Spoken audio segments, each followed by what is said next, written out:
Bonjour à tous, c'est Isabelle, bienvenue sur ma chaîne. Je vous retrouve aujourd'hui pour un nouveau point livresque avec les derniers livres que j'ai lus pendant le mois d'octobre.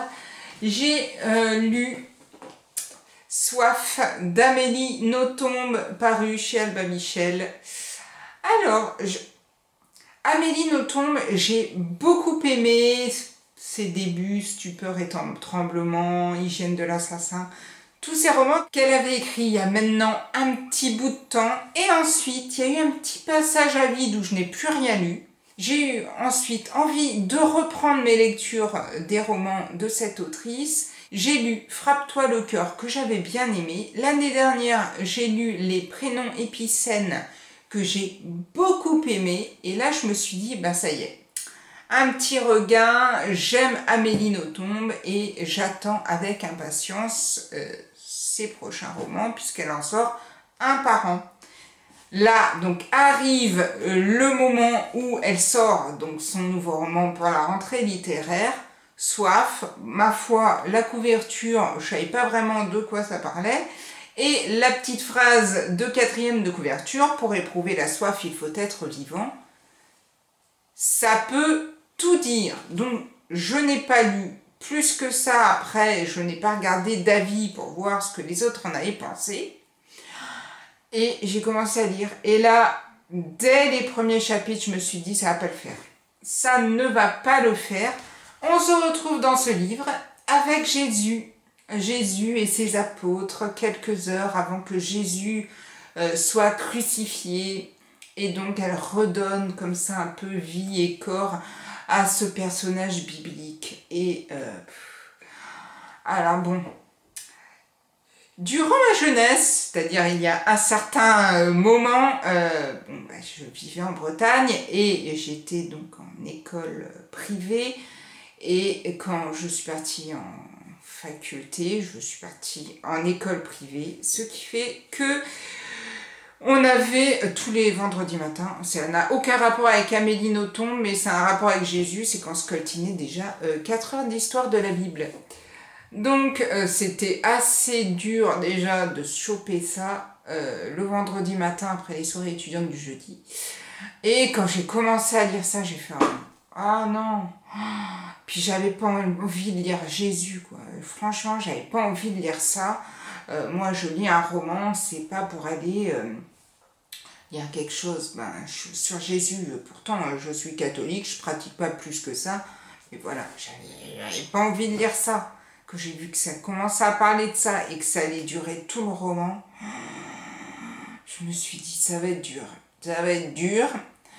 Et j'ai quand même voulu aller, j'ai failli arrêter et je me suis quand même dit allez, va jusqu'au bout, il y aura peut-être un petit truc un peu plus original et tout, et non. Je me suis fait chier, mais vraiment.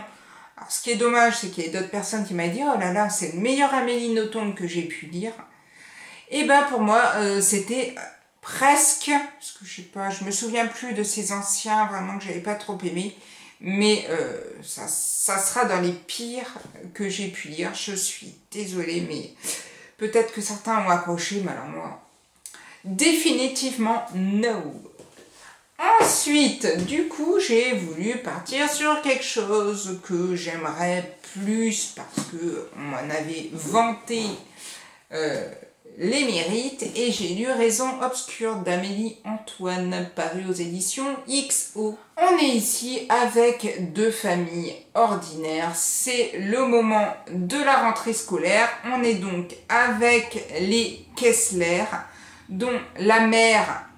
ils viennent d'emménager dans cette ville et la mère, au détour d'un rayon de magasin, va retrouver son premier amour de jeunesse et donc va être totalement chamboulée et forcément la vie des Kessler va se retrouver aussi chamboulée. Déjà qu'elle l'était pas mal par ce déménagement, elle va se retrouver encore plus chamboulée par l'arrivée de cet homme dans leur cocon familial. Et on a aussi les Mariani. Les Mariani, c'est une famille qui vit tranquillement. La mère est un peu angoissée par des bruits, par des choses par le chien de son voisin. Enfin, elle est vraiment totalement perturbée par ça. Et le père Mariani, lui, a une bonne situation, sauf que on essaye gentiment de le mettre à l'écart au boulot et il se pose pas mal de questions. Est-ce qu'il reste là un petit peu mis au placard en ayant quand même son salaire, ou est-ce qu'il va se risquer d'essayer de trouver un autre boulot, mais où il va certainement plus travailler, mais peut-être pour un salaire moindre. On sent bien que une des deux familles va avoir un événement tragique qui va se passer, et on lit ce livre en se demandant vraiment qu'est-ce que l'auteur veut nous faire comprendre, laquelle des deux familles va se retrouver justement dans cet instant tragique que l'on a au début du livre. J'ai vraiment beaucoup aimé ce bouquin-là. Alors, c'est pas un coup de cœur comme certains ont eu, mais c'est une lecture assez facile. C'est vrai que je trouve que ça peut s'adapter à un adolescent de 15, 16, 17 ans. Ça parle d'un sujet quand même assez difficile et qui, hélas, existe de plus en plus, j'ai l'impression, ou alors avant on en parlait peut-être moins, mais ça fait réfléchir, ça fait se remettre en question, et c'est vrai que ça a été une belle lecture. Je l'ai lu très rapidement, l'écriture est très agréable et je n'ai rien à dire sur ce livre de négatif. Je sais que beaucoup d'entre vous l'ont aimé, donc si vous ne l'avez pas encore lu, n'hésitez pas à le découvrir. Vous serez quand même secoué sur la fin, et moi je m'attendais pas du tout à ça. Merci Amélie Antoine, et j'ai continué parce qu'il me restait peut-être 2-3 jours avant de partir en vacances, et je voulais absolument partir en vacances avec ma liseuse. Je ne voulais pas prendre de bouquins parce que je prenais l'avion et j'étais un peu bloquée au niveau des bagages. Donc j'ai voulu lire un livre que je lirai rapidement. Malgré le fait que ce soit une petite brique, j'ai lu La Bibliothèque des âmes, le 3e volet des aventures de Miss Peregrine et les enfants particuliers. Ça fait bien 5 ans au moins, voire plus, que j'ai lu le 2e tome. Ah ouais, peut-être même 6 ans. Hein. Et c'est vrai que j'avais beaucoup aimé les 2 premiers tomes, et celui-ci, je l'avais jamais sorti. Et du coup, je me suis dit, ça va être quand même, malgré le fait qu'il soit gros, ça va être vite lu. Et en effet, je l'ai lu largement dans les temps. On est toujours avec Miss Peregrine, ses enfants particuliers et tout. On vit les histoires suite à la fin du tome 2. Je peux pas trop vous en dire parce que si vous les avez pas lus, je vais peut-être pas vous spoiler ce qui s'est passé dans le tome 2. C'est toujours agréable à lire. Il y a toujours ces petites images un peu bizarres en noir et blanc. Alors c'est vrai que certaines fois elles sont relativement sympas, d'autres fois elles sont un peu plus glaçantes. Mais bon, on était au mois d'octobre et puis il fallait vraiment que je sorte ce bouquin. C'est toujours aussi agréable à lire, c'est toujours forcément la même écriture, et les personnages sont attachants. Moi c'est vrai que j'aime bien Jacob et tout ça, mais j'ai une petite préférence pour Addison, c'est ce chien avec une pipe, et qui était dans le tome 2. Bon, si vous ne les avez pas lus, forcément, vous ne savez pas qui c'est. Mais quand vous lirez le tome 2 et que vous verrez ce gros chien, vous penserez à moi, parce que moi j'ai vraiment adoré ce personnage-là. Je l'ai trouvé super original. Et j'ai beaucoup aimé le tome 3 des aventures de Miss Peregrine. Et ensuite, je suis partie en vacances. Et j'ai donc pris ma liseuse qui était blindée de bouquins. Donc j'avais largement le choix. Et je voulais lire le livre de Lorraine Le Tournelle-Laloux, HS 7244, quelque chose comme ça. Et je m'étais dit, allez, donc je me l'étais déjà mis à la première page, prête à lire, à dégainer ma liseuse quand je serais arrivée en vacances. Et là, j'ai pas lu, j'ai laissé passer plusieurs jours sans lire. Et puis au bout de 3-4 jours, j'ai eu envie de lire. Je m'installe sur mon petit canapé et là, j'avais pas du tout envie de lire HS 7244. Donc j'ai regardé un petit peu, je me suis dit est-ce qu'il y a quelque chose qui collerait mieux, que j'aurais envie de lire, sachant que j'étais en Bretagne. Et là, je vois que j'avais un livre qui s'appelle Armorican Psycho de Gwenaëlle Le Guellec. C'est paru, alors je me trompe parce que forcément c'est sur ma liseuse. Je crois que c'est paru aux éditions Nouveaux Auteurs, si je ne me trompe pas, sinon c'est Nouvelle Plume, mais je crois que c'est Nouveaux Auteurs. De toute façon, je vous mettrai la couverture quelque part ici. Et j'ai vu Armorican et je me suis dit, ça va se passer en Bretagne. Je suis en Bretagne, donc pourquoi ne pas tenter? Sachant que le bouquin faisait 600 pages, un truc du genre. Donc je me suis dit, ça sera sûrement la seule lecture que je ferai pendant les vacances. J'ai commencé à lire, j'ai trouvé ça vraiment super bien écrit. J'étais à fond dans l'ambiance puisque ce roman se déroule à Brest, que j'étais à 30 km de Brest et que ce jour-là, il faisait pas non plus super beau, c'était pas la grosse pluie, mais il y avait ce temps breton un peu nuageux, grisonnant et tout. Et j'ai commencé à lire ce livre. On est avec un personnage qui s'appelle Johann Roscoe. Et Johann a une particularité, c'est qu'il a un problème au niveau de la vision qui fait qu'il supporte très très mal la lumière, mais qu'en plus il vit un peu sa vie en noir et blanc. Et ça colle super bien à Brest, puisque Brest a été détruit. Le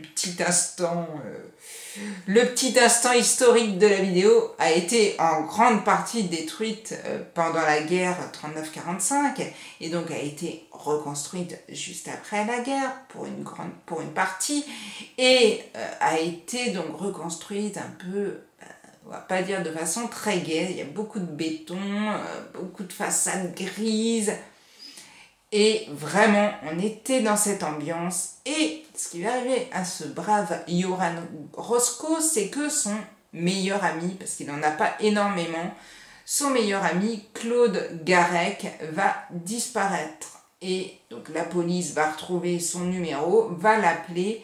Et Johann se demande vraiment qu'est-ce qui s'est passé, où est passé Claude Garec et est-il mort, en sachant que la personne qui a été retrouvée morte chez ce fameux Claude Garec n'est pas Claude Garec, mais est un homme d'origine norvégienne, enfin des pays du Nord, qui s'appelle, alors si je me trompe pas, c'est Ryulf Andersen, quelque chose comme ça, mais c'est dans ce genre-là.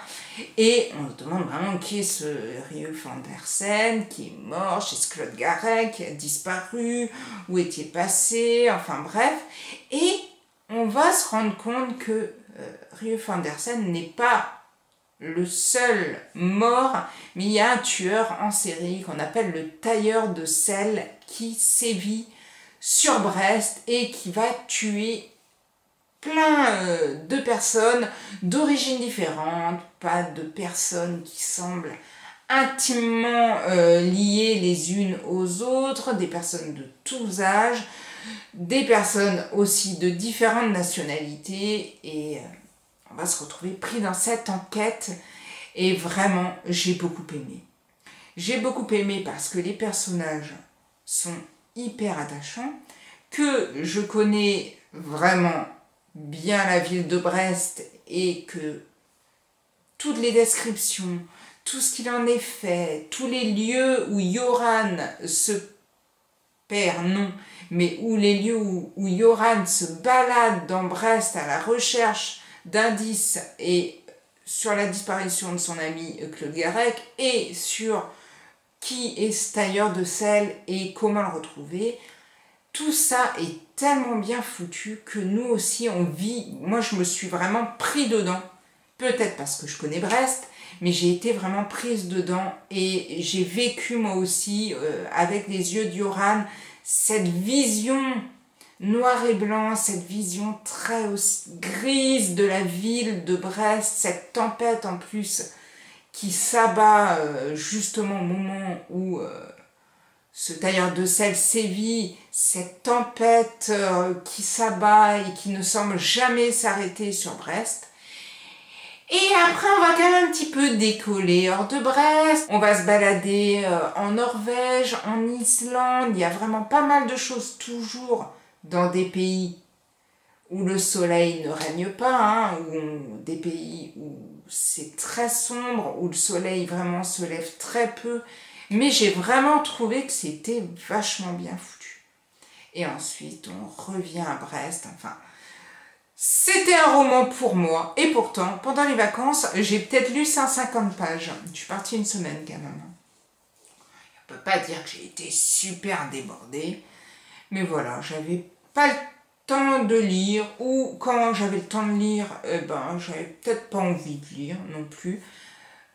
Quoi qu'il en est, que je suis revenue dans le Var, où il y avait un peu plus de soleil et la grisatitude est revenue assez vite, mais j'ai terminé ce bouquin et je peux vous dire que il est vraiment super. On est pris dedans et on ne se doute, mais alors pas du tout, de la fin.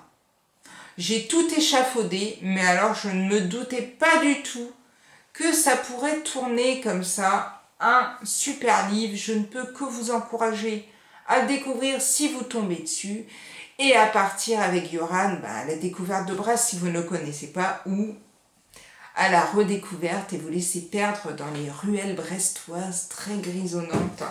En tout cas, vraiment, ça a été un super moment. Et il me restait un petit jour et demi avant que le Black November commence. Et donc j'ai décidé, parce que je l'ai pris à la médiathèque et que je venais de le recevoir, et qu'il y a beaucoup de monde derrière moi qui attend de le lire, j'ai sorti Le Bal des Folles de Victoria Maschalba-Michel. Alors j'avais vu beaucoup de positifs sur ce bouquin. Vraiment, beaucoup de positifs. Sauf que j'avais pas vraiment lu de quoi ça parlait. Et quand je suis tombée dessus, j'ai vu que ça parlait du 19e siècle, de la condition de la femme et tout. Mais je me suis dit, pourquoi j'ai pris ça? Enfin... Vraiment, c'est pas du tout ce que j'ai l'habitude de lire, mais Isabelle, pourquoi tu as pris ce bouquin? Plus, bon, ça parle d'hôpitaux psychiatriques, de femmes, et je me suis dit, bon, si autant de monde a aimé ce bouquin, faut quand même que je le lise. Alors, je me suis demandé, est-ce qu'en un jour et demi, j'aurai le temps de lire les 250 pages, en sachant que ça ne me bottait pas plus que ça. Et je l'ai lu même pas une journée. J'ai dévoré ce bouquin. Parce que, en grande partie, les personnages sont génialissimes. Alors, on est sur Paris, on est à l'hôpital de la Pitié-Salpêtrière où travaille le fameux neurologue Charcot, le docteur Charcot. Alors moi, c'est pas du tout ce que j'ai étudié. Donc moi, le docteur Charcot, je connaissais de nom, et je connaissais pas le nom de la maladie de Charcot, mais c'est bien tout ce que je connaissais de ce brave homme. Et on est avec donc des femmes qui soit travaillent comme Geneviève dans le service, ou soit sont des aliénés, comme on appelle dans ce livre, des femmes qui ont été placées là parce que elles ont un problème d'hystérie, de crise d'hystérie, ou elles ont un problème psychologique ou psychiatrique, et donc ces femmes sont là. Il y a par exemple Louise, qui est une jeune fille qui a été abusée par son oncle. On a aussi Thérèse, qui est une prostituée qui a jeté son souteneur à la Seine. Et on a Eugénie Cléry, qui elle est une jeune femme qui au départ n'est pas placée dans l'hôpital, mais qui va y être par son père et sa famille. Enfin bref, ça je ne vous en dévoile pas plus. Et toutes ces femmes, toutes ces aliénées ou toutes ces folles vont se retrouver donc dans l'unité du docteur Charcot et vont se préparer pour le bal des folles. Et on va donc vivre cette période d'avant-bal, un bal costumé, dansant, qui fait partie des expérimentations de ce docteur Charcot. Je ne vais pas vous en dire plus parce que je risquerais de vous dire des conneries, parce que c'est pas du tout mon milieu, mais cet homme faisait des expérimentations sur justement ces aliénés et les faisait tomber en hypnose pour essayer de les guérir. C'est vrai que c'est assez spécial à lire parce qu'on se demande vraiment s'il essaye de les guérir ou pas. Parce que moi j'ai vraiment, enfin moi j'y connais rien, donc forcément j'ai lu le livre sans rien connaître et je vous avouerai que bon, j'ai pas non plus regardé après plus que ça. Je voulais rester sur ce bouquin-là, j'avais pas forcément envie d'en savoir plus, même si je devrais en savoir plus. C'est hyper agréable à lire, forcément, c'est un destin de femmes comme ça qui ont toutes des personnalités différentes et qui vont vivre dans cette unité psychiatrique au 19e siècle, donc un moment aussi où les hommes étaient tout puissants et les femmes étaient un peu cachées, donc vous doutez bien que des femmes considérées comme folles l'étaient encore plus. Vraiment un super bouquin. Si vous avez l'occasion de le lire, lisez-le et ne vous arrêtez pas, comme j'ai failli le faire, sur la 4e de couverture en vous disant « Ah non mais moi, 19e siècle, la pitié salpêtrière, le docteur Charcot et des folles, c'est bon. » C'est vraiment un super livre. Je l'ai bouffé très rapidement et c'est vrai que ça fait du bien de lire autre chose. Avant le Black November, moi je filme cette vidéo là le 1er novembre. Je n'ai pas encore commencé à lire les livres. Je devrais peut-être me manier parce que j'ai 3 jours pour lire au moins un des 2 livres que j'avais prévus, c'est-à-dire Le mystère Fourniret de Stéphane Bourgoin ou L'affaire Dupont de Ligonnès de Guy Hunier. Je pense qu'aujourd'hui je suis plus dans le mood, je pense que je vais me lancer sur l'affaire Fourniret. Quoique ça me fait vraiment peur, mais de toute façon les 2 livres me font peur et c'est vrai que j'ai pas l'habitude de regarder, si justement j'ai l'habitude de regarder, mais j'ai pas l'habitude de lire de documentaires. Je vais commencer cet après-midi. En tout cas, le jour où vous regardez cette vidéo, c'est le 4 novembre. Le 4 novembre, j'aurai déjà passé ce seuil-là. J'espère que je l'aurai réussi, que j'aurai fini un des 2 bouquins. Je vous souhaite de belles lectures. Le soleil repointe le bout de son nez, donc je vais en profiter pour promener mon petit toutou. Et je vous dis à bientôt pour une prochaine vidéo. Prenez soin de vous. Ciao, ciao!